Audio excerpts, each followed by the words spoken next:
4 मई की साकार मूर्ति सुनेंगे।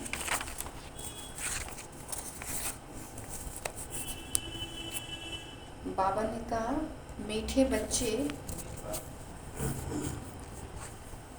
निश्चय बुद्धि बन बाप की हर आज्ञा पर चलते रहो। आज्ञा पर चलने से ही श्रेष्ठ बनेंगे। निश्चय बुद्धि बन, निश्चय बुद्धि किसको कहेंगे? उसके निशानी क्या होगी? बाबा के ज्ञान में तो हर कोई चलते हैं, लेकिन कोई निश्चय बुद्धि होते और कोई हमारे विपरीत समस्या आती है जो हम सोचते वो नहीं होता, बाबा पे निश्चय डगमगा जाता है। उस समय भी हमें भगवान पे निश्चय होना चाहिए, जो हो रहा है अच्छा इसी में कल्याण समाया। समस्या के घड़ी अगर बुद्धि विचलित होती है, उस समय ये कह सकते ज्ञान क्लियर नहीं है, बुद्धि में ज्ञान स्पष्ट नहीं है, ड्रामा का ज्ञान। निश्चय तो है कि बाबा ठीक करेगा, लेकिन ज्ञान न होने के कारण बुद्धि डगमग होती है।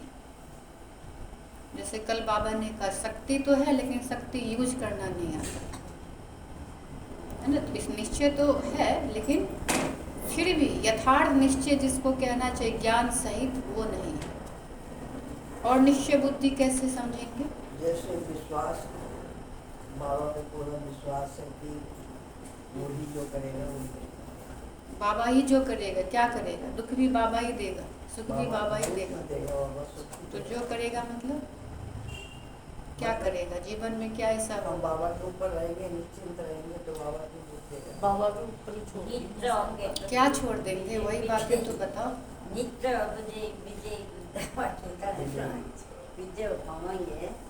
निश्चय बुद्धि है ना, ज्ञान में तो सभी कोई चल रहे हैं,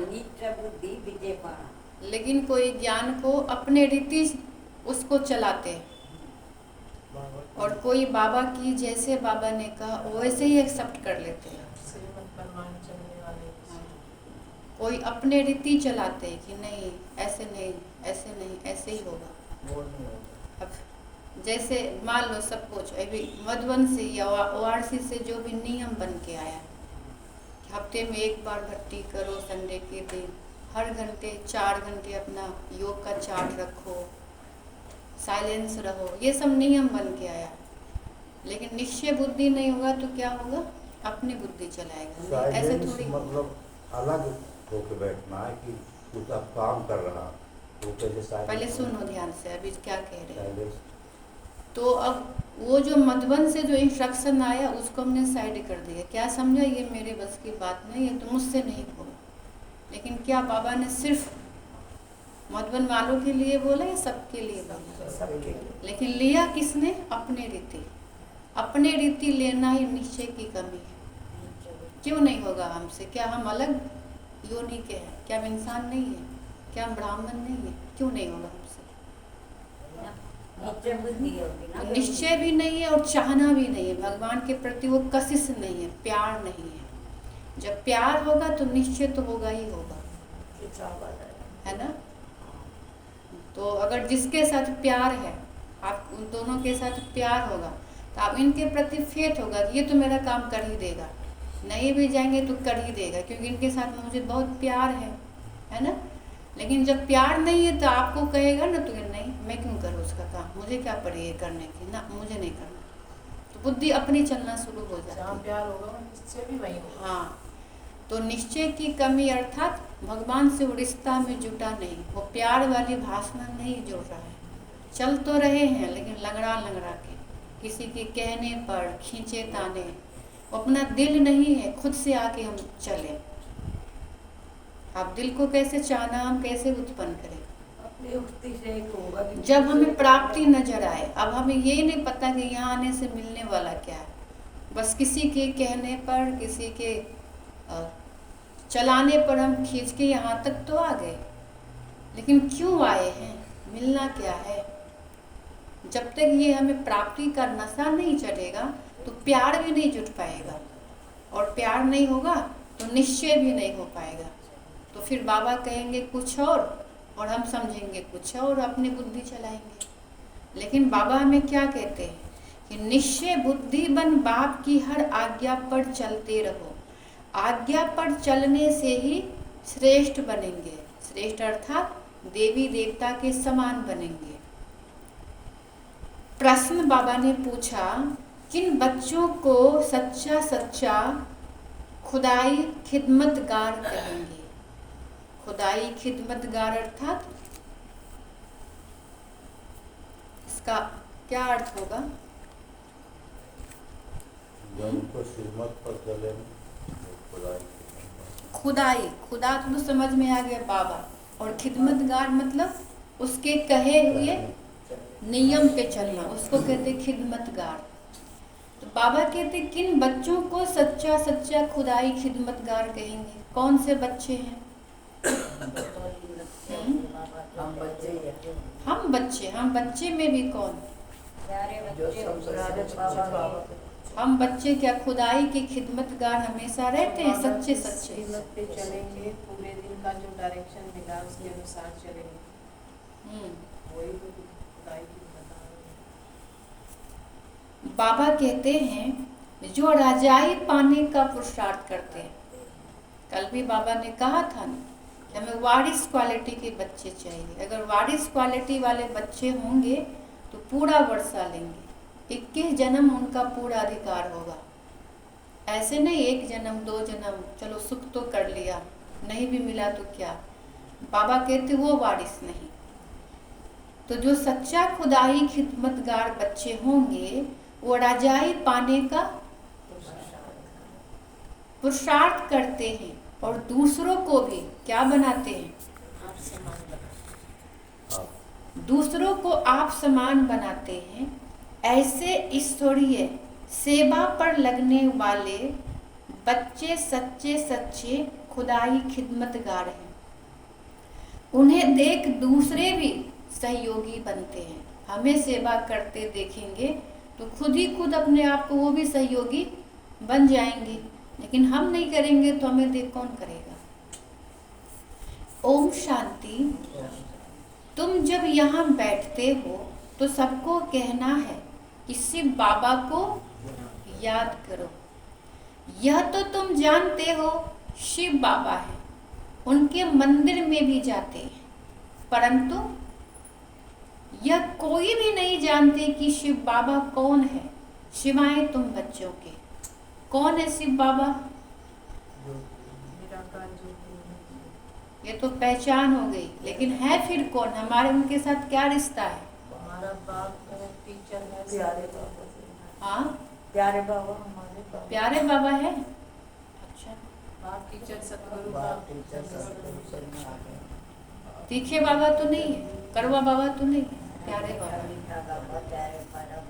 बाबा कहते हैं सिवाय तुम बच्चों के कोई नहीं जानते कि शिव बाबा कौन है। तो शिव बाबा की याद दिलानी है।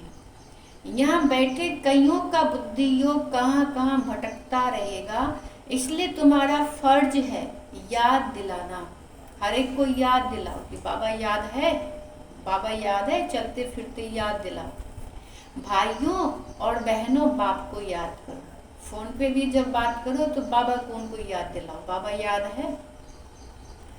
जिस बाप से वर्षा मिलना है, तुम अभी सच्चे भाई बहन हो। वह तो सिर्फ मेल फीमेल के कारण भाई बहन कह देते, शरीर के पोजीशन देख करके भाई बहन समझते, लेकिन यहाँ तो आत्मा की बात है। लेक्चर्स में भी ऐसे कहेंगे ब्रदर्स सिस्टर्स, वह है भाई बहन शरीर के नाते से। यहाँ वह बात नहीं है। यहाँ तो आत्माओं को समझाया जाता है कि अपने रचयिता बाप को याद करो, उससे वर्षा मिलना है। फर्क है ना। भाई बहन अक्षर तो कॉमन है। यहाँ बाप बच्चों को कहते हैं मुझ बाप को याद करो। वह शिव बाबा है, रूहानी बाप, और प्रजापिता ब्रह्मा है, जिस्मानी बाप। तो बाप दादा दोनों कहते हैं बच्चे बाप को याद करो और कहाँ भी बुद्धि योग ना जाए। बुद्धि बहुत भटकती है। भक्ति मार्ग में भी ऐसे होता है।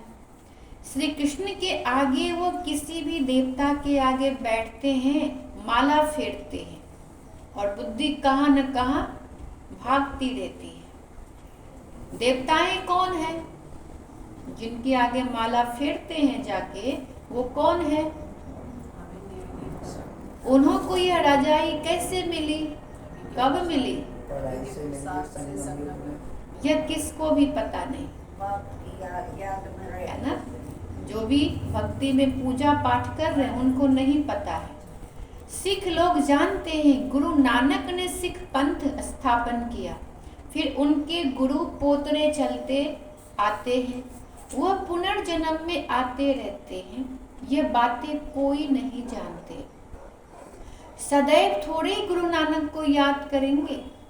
अच्छा समझो, गुरु नानक को, व बुद्ध को, वो कोई भी अपने धर्म स्थापक को याद करते, परंतु यह किसको थोड़ी पता है कि अभी वह है कहाँ।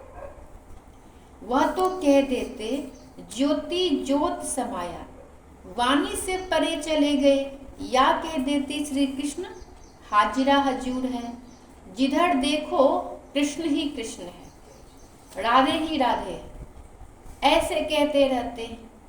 बाप बैठ समझाते हैं, तुम भारतवासी देवता थे। दिनेश भाई कहाँ हो? यही हो ना। तुम्हारी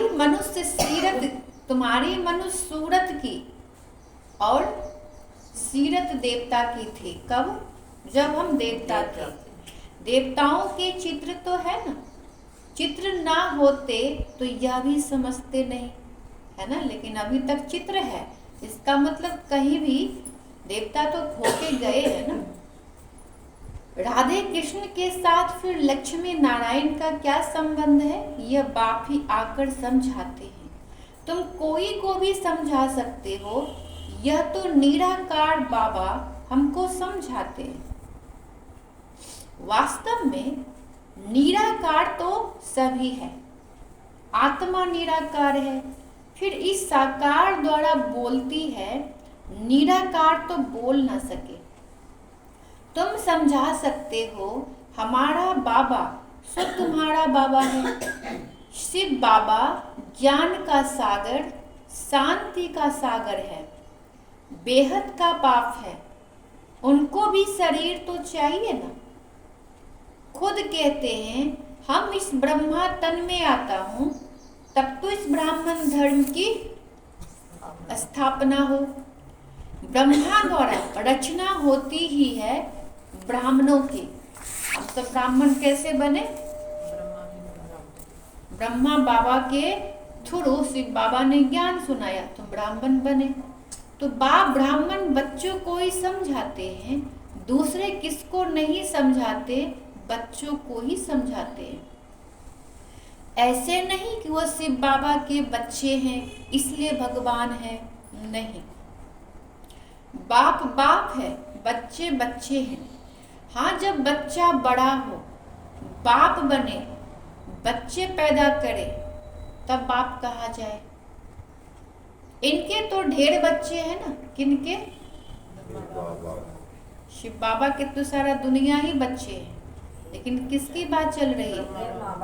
ब्रह्मा बाबा के, क्योंकि हम ब्राह्मण तैयार हुए हैं उन्हीं के थ्रू।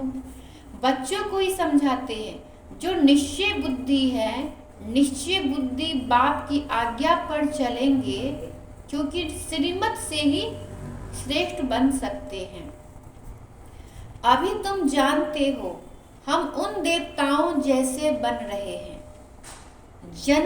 जन्मांतर हम देवताओं की महिमा गाते आए हैं।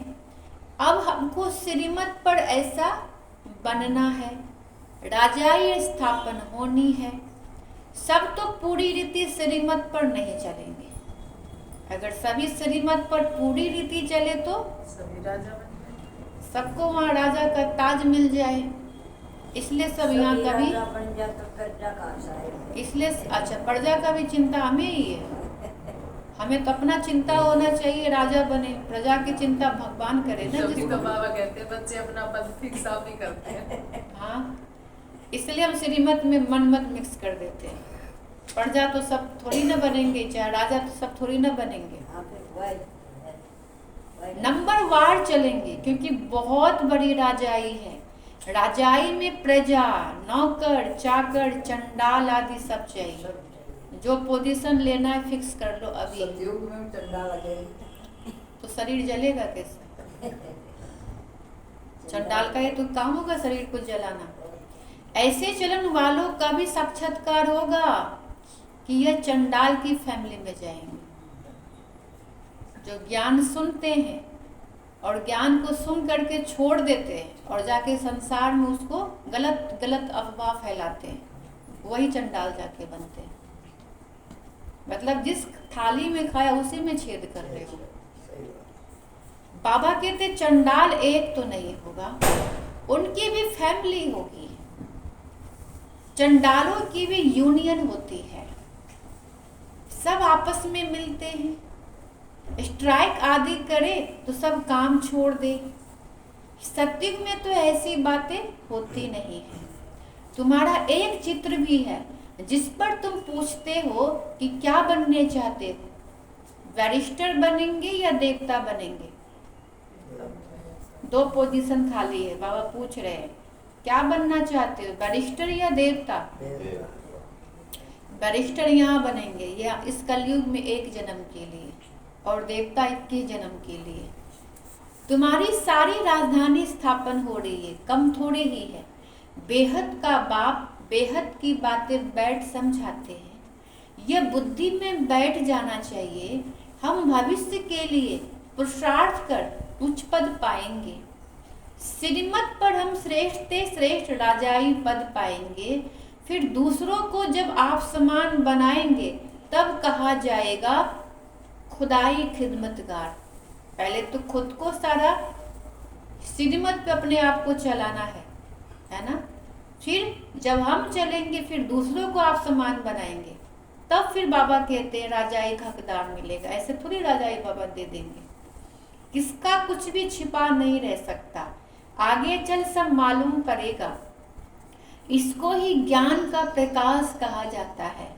रोशनी मिलती जाती है, मनुष्यों को कुछ भी पता थोड़ी ही पड़ता है। बॉम्ब्स भी अंदर बनाते रहते हैं, कोई भी चीज रखने के लिए थोड़ी ही बनाई जाती है।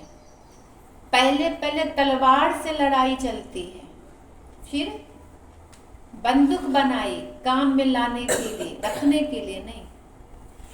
समझते भी इससे मौत होगा, किसको नहीं पता है। इतने जो बॉम्ब्स तैयार हो रहे हैं सबको पता है, लेकिन फिर भी एक अंदर से उसको अहंकार है, गरूर है कि मैं तो कम नहीं हूँ, मैं तो बनाऊंगा ही। ट्रायल तो की है ना, हिरोशिमा में एक बॉम्ब से कितने मरे, ट्रायल किया गया तो देखा गया कितने मर गए। उसके बाद देखो फिर कितनी उन्नति की है, कितने ढेर मकान बनाए हैं। अब ऐसा विनाश नहीं होगा जो हॉस्पिटल में पड़े रहे। विनाश ऐसा होगा चुटकी में प्राण तन से निकल जाए। हॉस्पिटल आदि तो रहेंगे नहीं, इसलिए अर्थक्वेक आदि इकट्ठी ही होगी। एक तरफ बम्स बारूद, एक तरफ अर्थक्वेक, कभी सुनामी कभी तूफान, बचने का कोई हालात ही नहीं होगा। कुदरती आपदाओं को कोई रोक नहीं सकता।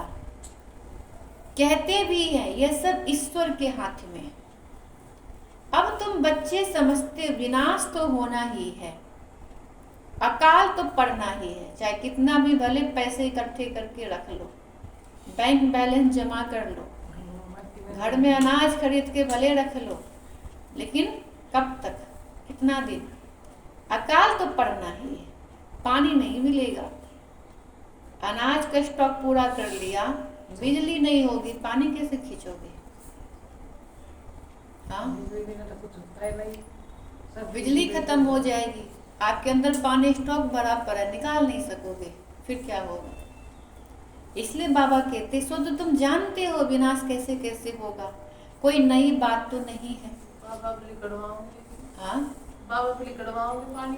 लेकिन बाबा पे जो निश्चय बुद्धि होंगे उसी को तो बाबा मदद करेंगे करेंगे। बाबा नल खोलेंगे तो बाबा हमें पानी दे देंगे। निश्चय बुद्धि वालों को बाबा सहारा विश्वास होगा देंगे। बाबा पर पूरा, जिसको निश्चय नहीं होगा, तभी होगा। और निश्चय में भी क्या पूरी श्रीमत पे चलना, ऐसे नहीं अभी हम चल रहे हैं किसी तरह लास्ट में बाबा में सब कुछ भरपूर कर देगा, नहीं। जैसे कल भी बाबा ने कहा ना, बहुत कालका में टाइम का पुरुषार्थ चाहिए, तब लास्ट में वो अवस्था बन पाती है।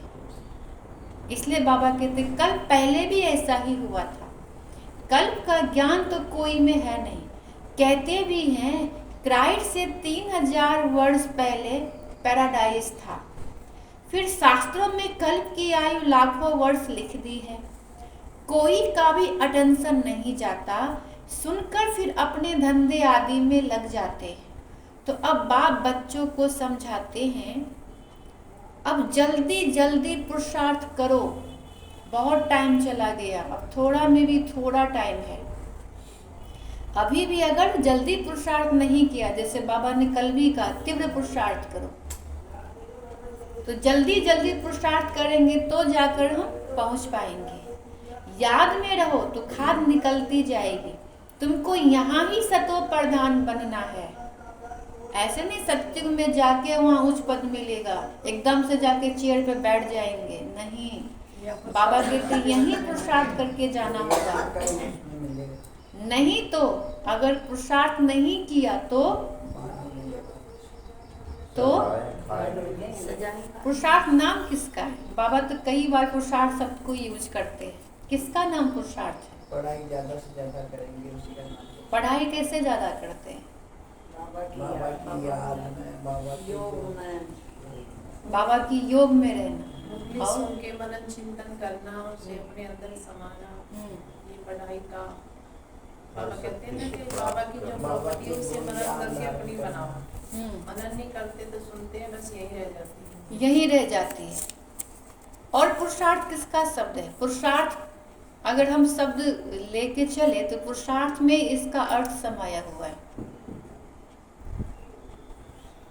पुरुषार्थ का मतलब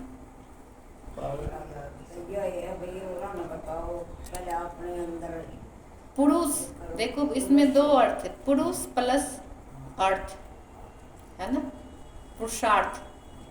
पुरुष अर्थात आत्मा को कहा गया। इस शरीर के अंदर जो आत्मा बैठी है ना, ये पुरुष है। पुरुष का मतलब नर नहीं, नर नारी का अंतर जो बताती है, पुरुष ये स्त्री है, ऐसा वाला नहीं।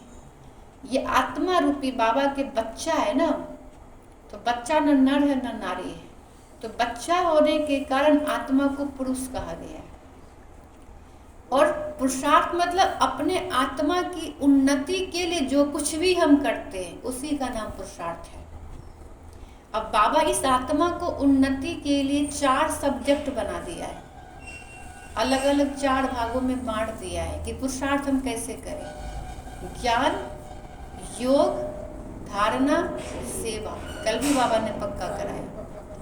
अब ज्ञान हमें सुन तो रहे हैं मुरली, है ना, लेकिन ज्ञान ये हमारी बुद्धि में चिंतन कितना चलता है। ज्ञान सुन के हमारी समझ कितना चेंज होती है। जितना ज्ञान को अच्छी रीति सुनेंगे आपका समझ वैसा ही बनता जाएगा। कई लोगों को देखेंगे साल वे साल बढ़ता जाएगा, लेकिन उसका समझ परिवर्तन नहीं होता है। कहेंगे कितना साल हुआ? इतने साल हुआ। कहेंगे पहले जैसे थे अभी भी ऐसे। बुद्धि में, सोच में, कर्म में कोई परिवर्तन नहीं। तो ज्ञान तो सुना, लेकिन ज्ञान को जीवन में लाया ही नहीं, है ना। उसको मनन चिंतन करके स्वरूप में लाया ही नहीं, तो ज्ञान अलग हो गया, उसका जीवन अलग हो गया। जब ज्ञान में ढीले पड़ेंगे तो योग भी बाबा के साथ नहीं लगेगा। ऐसे लगेगा जैसे बस आया, टाइम पास हुआ, घड़ी देखे चले गए। योग भी नहीं लगेगा।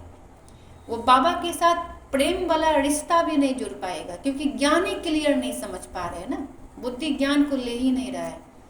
तो उस योग में भी उसको मजा नहीं आएगा, आनंद नहीं आएगा।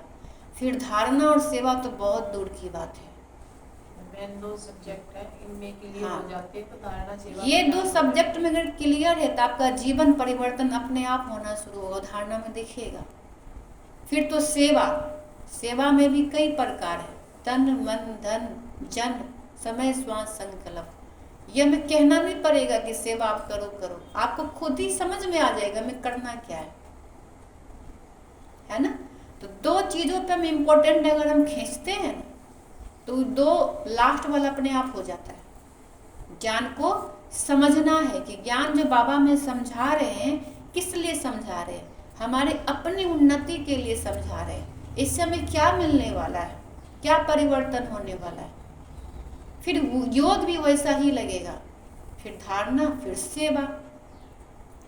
इसलिए बाबा कहते हैं अब ये देखो हम चारों सब्जेक्ट में कहाँ तक पहुँचे हैं, पहले तक अटके हैं या दूसरे या चौथों फॉलो कर लिए, ये अपने आप को चेक करो। जब तक चारों सब्जेक्ट को पकड़ में नहीं आएगा तो पुरुषार्थ नहीं है, इसका नाम कोई पुरुषार्थ नहीं है। पुरुषार्थ कर ही नहीं रहे हैं ना। फिर पुरुषार्थ दीदी करते कि यार 2 मिनट बैठा है भगवान डोड़ी लग गया है, प्रसाद तो जो होगा ना जब कम से कम 2 घंटे। तो ज्ञान अभी क्लियर नहीं है ना। अब जैसे स्कूल में बच्चे एडमिशन तो ले लिया, 1 साल उसका मार्क्स भी अटेंडेंस भी लग रहा है, लेकिन बच्चा पढ़ नहीं रहा ढंग से, तो फिर क्या होगा, नेक्स्ट क्लास में फेल होगा, है ना। ऐसे साल ब साल बढ़ता जाएगा लेकिन बच्चे उन्नति नहीं करेगा। इसलिए हमारी अवस्था में उन्नति ना होने के कारण हम पुरुषार्थ शब्द को ध्यान नहीं दे रहे। इसलिए मैं बाबा क्या कहते, पुरुषार्थ करो। पुरुषार्थ मतलब चारों सब्जेक्ट को फॉलो करो। ज्ञान में होशियार है तो योग में भी कम नहीं होना चाहिए। अब योग में है तो धारणा सेवा तो होगा ही होगा। कई ज्ञान और योग में रुचि रखेंगे लेकिन सेवा में थोड़ा पीछे हट जाते हैं। तो फिर अगर ज्ञान अच्छे से क्लियर होता है तो फिर अंदर से उसको उमंग उत्साह मिल जाता है सेवा के लिए। इसलिए बाबा कहते याद में रहो तो खाद निकलती जाएगी। तुमको तो यहाँ ही सतो प्रधान बनना है, नहीं तो सजाएं खाकर फिर अपने अपने धर्म में चले जाएंगे, है ना। बाबा कहते या तो पुरुषार्थ कर लो जल्दी जल्दी, अपने अंदर से खाद निकाल लो, नहीं अगर पॉसिबल नहीं हो पा रहा है तो बाबा के पास दूसरा है, दूसरा उनके पास उपाय है। बाबा कहते सजाए खिलाऊंगा, फिर सजाए खाकर फिर अपने अपने जो भी धर्म होगा उसमें चले जाएंगे। श्रीमत भगवान की मिलती है। श्रीमत तो श्री कृष्ण तो राजकुमार है, वह क्या किसको मत देंगे। दिनेश भाई सुन रहे हो, इन बातों को दुनिया में कोई भी नहीं जानते। प्यार से समझाना है कि शिव बाबा को याद करो। शिव बाबा खुद कहते हैं कि माँ में कम याद करो, वह भी कल्याणकारी है।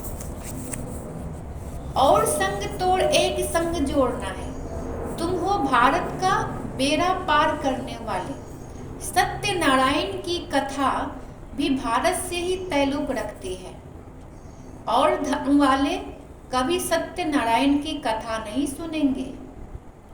यह सुनेंगे वह जो नर से नारायण बनने वाले आदि सनातन देवी देवता धर्म के जो होंगे, वही ये सत्यनारायण की कथा सुनेंगे। कौन सी कथा सुन रहे हैं? सत्यनारायण की कथा। बाबा कहते वही अमर कथा भी सुनेंगे।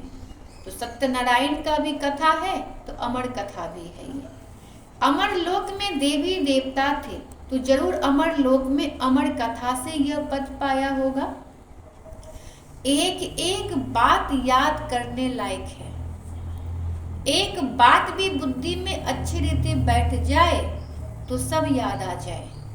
संतोष माता चेयर इधर घुमा लो, आप तो दीवार के साइड देख रहे हो, चेयर इधर घुमा लो। एक बात भी बाबा कहते बुद्धि में अच्छी रीति बैठ जाए तो सब आ जाए। पाप को याद करना है और स्वदर्शन चक्र ध्यान में रखना है। शिव बाबा के साथ यहाँ पाठ बजा रहे हैं। फिर कहाँ जाना? फिर जाना है अपने घर। बाप ही समझाते सच क्या है और झूठ क्या है। सत्य एक है, बाकी सब जो है झूठ। अब बाबा कहते लंका में रावण था, एक ही बात है क्या? कोई लंका एक ही जगह लंका था जो श्रीलंका में बना हुआ है, और एक ही रावण था। घर घर रावण घर घर रावण बैठे, पूरी दुनिया है रावण, पूरी दुनिया ही श्रीलंका है। सत्युग त्रेता में तो ऐसी बातें नहीं होती है। ये सारी मनुष्यों की दुनिया ही लंका है। यह है ही रावण राज्य।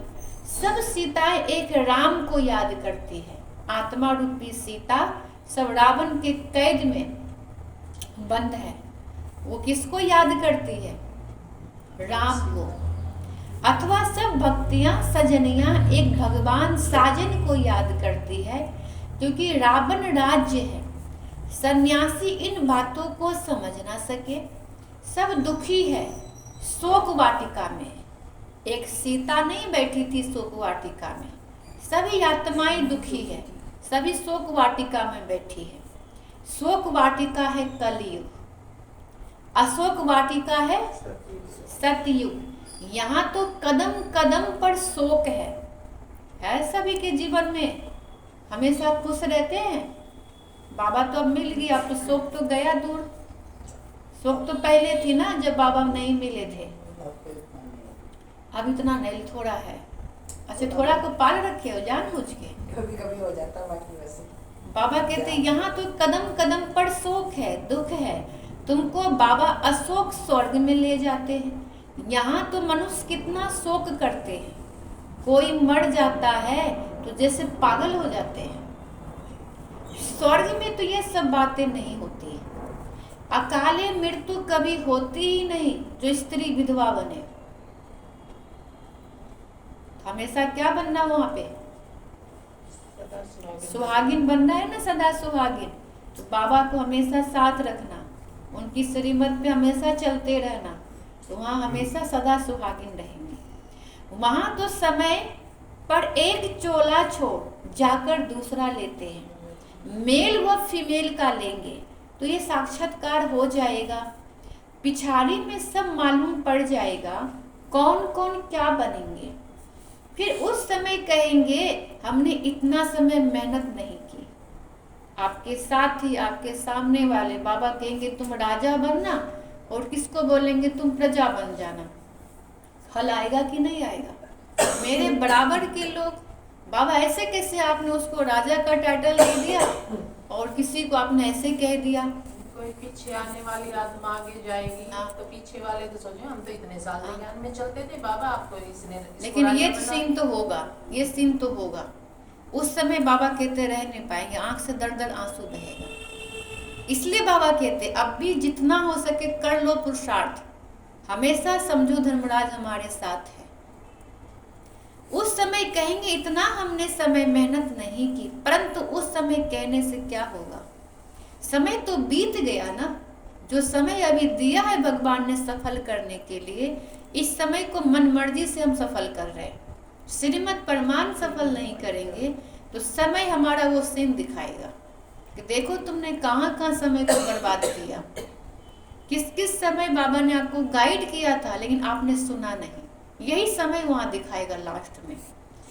बाप कहते हैं, इसलिए बाप कहते हैं बच्चे मेहनत करो, सर्विस में सच्चे सच्चे राइट हैंड बनो, तो राजाई में आएंगे, है ना।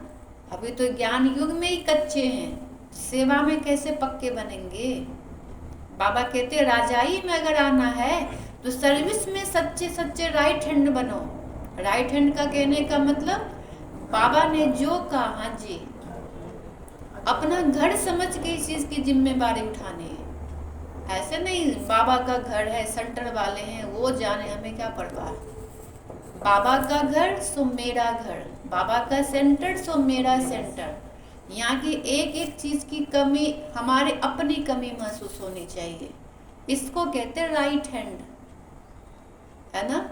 ऐसे नहीं हमारी घर पे कमी तो वो हमारी कमी, यहाँ कमी तो जाने अपना बाबा जाने, सेंटर जाने, दीदी हमें क्या परवाह पड़ी है। उसको राइट हैंड नहीं कहते, उसको लेफ्ट हैंड कहते। बाबा कहते सर्विस में सच्चे सच्चे राइट हैंड बनो तो राजाई में आएंगे। सर्विस में लगे रहो। मिसाल भी है ना, जैसे कुटुंब के कुटुंब सर्विस में लग पड़े। यज्ञ जब चला था शुरू में तो कौन आए? सब बाबा के घर परिवार वाले पहले ज्ञान में आए, फिर दादी के घर परिवार सहित सब ज्ञान में आए, कुटुंब के कुटुंब ज्ञान में निकले। कहेंगे इस कुटुंब ने कर्म ऐसे अच्छे किए हैं जो सब ईश्वरीय सर्विस में लग गए हैं। माँ बाप बच्चे यह तो अच्छा है ना, सर्विस पिछाड़ी चक्र लगाते रहते हैं। तुम बच्चों को बहुत उल्लास होना चाहिए, कैसे मनुष्यों को रास्ता बताए जो उन्हों की आत्मा खुश हो। सब दुखी है ना, बाबा ने कहा न शोक वाटिका है, सब शोक में पड़े हैं। तो उनको रास्ता दिखाने के लिए कौन निमित्त बनेंगे? हम ही तो बनेंगे।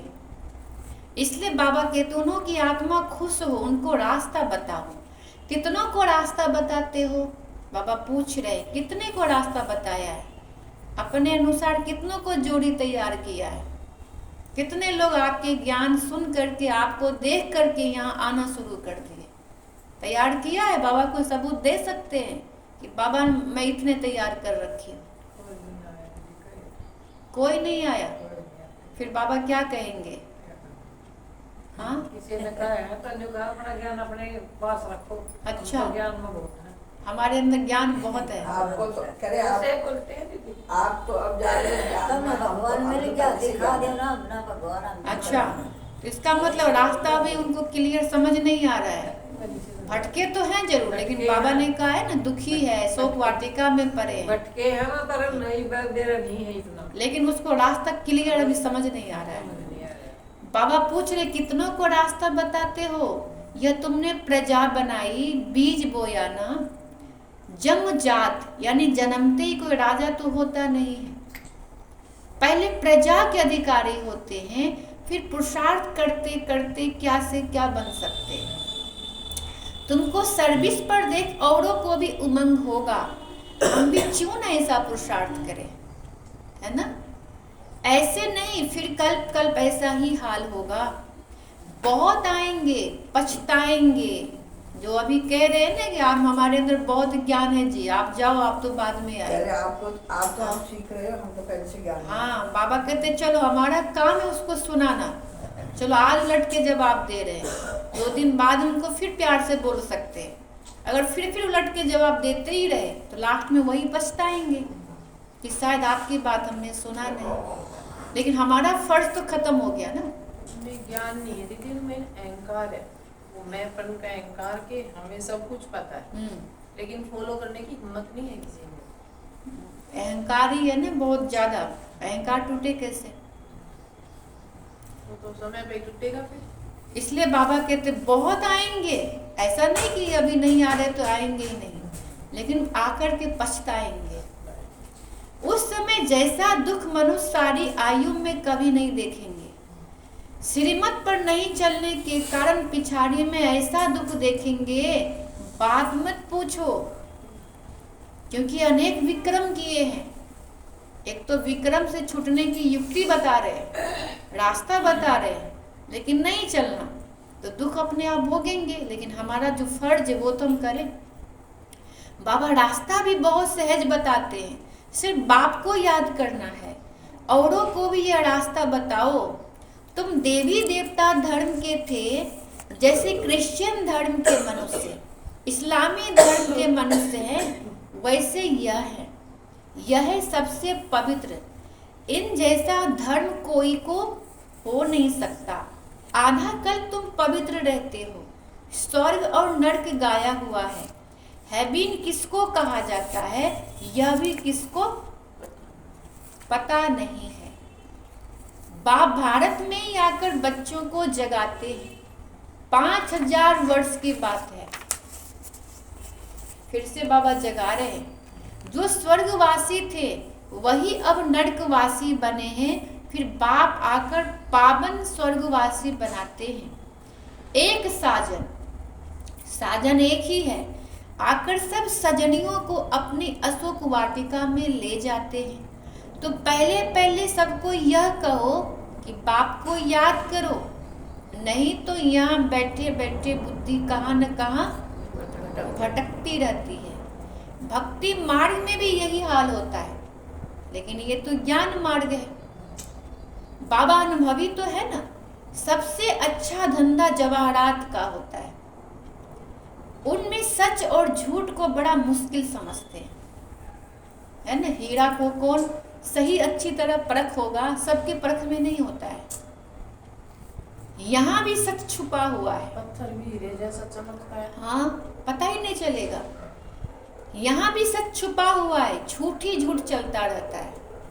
कलयुग में ना सच की अंदर दबा रखा है, पूरा झूठ पे ही सारा एकदम संसार चल रहा है। कलयुग में तो दीदी पत्थरे चमक रहे, पत्थरे चमक रहे हैं, हीरे तो अंदर ही बैठे हैं छुपे। छुपे हुए, लेकिन निकलेंगे तो सही। यह भी ड्रामा में नूंद है, तुम जानते हो हम सब ड्रामा के एक्टर्स हैं, इनसे कोई भी निकल नहीं सकता, मोक्ष कोई को भी पा नहीं सकता। विवेक से काम लेना होता है, पाठ में चलते ही जाते हैं तो फिर कल्प बाद वही पाठ रिपीट करेंगे। तुम देखेंगे कैसे मनुष्य मरते हैं, सब तो प्रैक्टिकल अब देख ही रहे हैं ना। विनाश होना है, सब आत्माएं निर्वाण धाम में चली जाएंगी, यह बुद्धि में ज्ञान है। सर्विस पर लगे रहने से बहुतों का कल्याण होगा। सारा परिवार इस ज्ञान में लग जाए तो बेड़ा ही पार हो जाए, वंडर हो जाएगा। सारा परिवार हो गया तो फिर तो दीदी को ये कहना है ना। बाबा को आस है, लेकिन बाबा को बड़ा आस है कि सारा परिवार इस ज्ञान में लग जाए तो बड़ा वंडर हो जाएगा, धूम मच जाएगा। हाँ, स्वर्ग एकदम तैयार हो जाएगा अभी। अच्छा, मीठे मीठे सिक्की लधे बच्चों प्रति माता पिता बाप दादा का याद प्यार और गुड मॉर्निंग। रूहानी बाप की रूहानी बच्चों को नमस्ते। हम रूहानी बच्चों की रूहानी बाप दादा को याद प्यार, गुड मॉर्निंग और नमस्ते। धारणा के लिए मुख्य सार, पहली पॉइंट है, पिछाड़ी की दर्दनाक सीन से व दुखों से छूटने के लिए अभी से बाप की श्रीमत पर चलना है। आप समान बनाने की सेवा श्रीमत पर करनी है। दूसरी पॉइंट है, सर्विस में बाप का राइट हैंड बनना है। आत्मा को खुश करने का रास्ता बताना है, सबका कल्याण करना है। वरदान है, स्वयं के संकल्पों की उलझन अथवा सजाओं से भी परे रहने वाले पास विद ऑनर भव। संकल्पों, स्वयं के संकल्पों की उलझन अथवा सजाओं से परे रहने वाले पास विद ऑनर भव। पास विद ऑनर अर्थात विद रिस्पेक्ट, बिना कोई सजा के आपको स्वर्ग की बादशाही मिल जाना, उसको कहते पास विद ऑनर। एक है सजा खा के थोड़ा सा आपको पद मिल जाना, वो पास विद ऑनर नहीं, सिर्फ पास है। तो बाबा कहते पास विद ऑनर अर्थात मन में भी संकल्पों से सजा न खाए। संकल्प विकल्प चलना ये भी सजा है। कोई भी कर्म कर लिया, मन में संकल्प विकल्प चल रहा है, यह कर्म का परिणाम के कारण मन उलझन में है, ये भी मन की सजा है। धर्मराज के सजाओं की बात तो पीछे है, परंतु अपने संकल्पों की भी उलझन अथवा सजाओं से परे रहना, यह पास विद ऑनर होने वालों की निशानी है। तो कुछ भी बात हुआ, नो संकल्प, जो भी हुआ बढ़िया। अगर संकल्प से भी उलझन नहीं है तो बाबा कहेंगे पास विद ऑनर है। वाणी कर्म संबंध संपर्क की बात तो मोटी है, लेकिन संकल्पों में भी उलझन पैदा ना हो, ऐसी प्रतिज्ञा करो बाबा के साथ, तब पास विद ऑनर बनेंगे। स्लोगन है, ज्ञान घृत और योग की बत्ती ठीक हो। ज्ञान घृत हो गया घी के मुताबिक, और बत्ती योग है। तो ज्ञान और योग दोनों अगर ठीक हो तो खुशी का दीपक जगता रहेगा। ज्ञान और योग ठीक है, खुशी जीवन में ना हो ही नहीं सकता है। पूजा में आत्मा वो दिया की तरह चमकता रहेगा खुशी चेहरे पे। अब व्यक्ति सारे हैं, सदा अचल अडोल एक रस स्थिति का अनुभव करो। दुनिया की किसी भी प्रकार की हलचल अचल अडोल स्थिति में विघ्न ना डाले। ऐसे विघ्न विनाशक अचल अडोल बन हर विघ्न को पार कर लो, जैसे यह विघ्न नहीं, ये एक खेल है। दुनिया के लिए विघ्न हो, बड़ा रूप हो, और हमारे लिए खेल हो। इसके लिए कितना हमें पुरुषार्थ करना है, कितना टेंशन देना है अपने संकल्पों पे, अपने मन पे। पहाड़ राई के समान अनुभव हो, क्योंकि नॉलेजफुल आत्माएं पहले से ही जानती है कि यह सब तो आना ही है, होना ही है। विघ्न कोई बड़ी बात नहीं, ये तो होना ही है। प्रिपेयर हम पहले से ही है, लेकिन स्थिति बनानी है वैसा। स्थिति बन जाए तो विघ्न नहीं लगेगा, पहाड़ के समान भी नहीं लगेगा, लेकिन राई के समान महसूस होगा। ओम शांति। क्या पाठ बाबा ने पक्का कराया?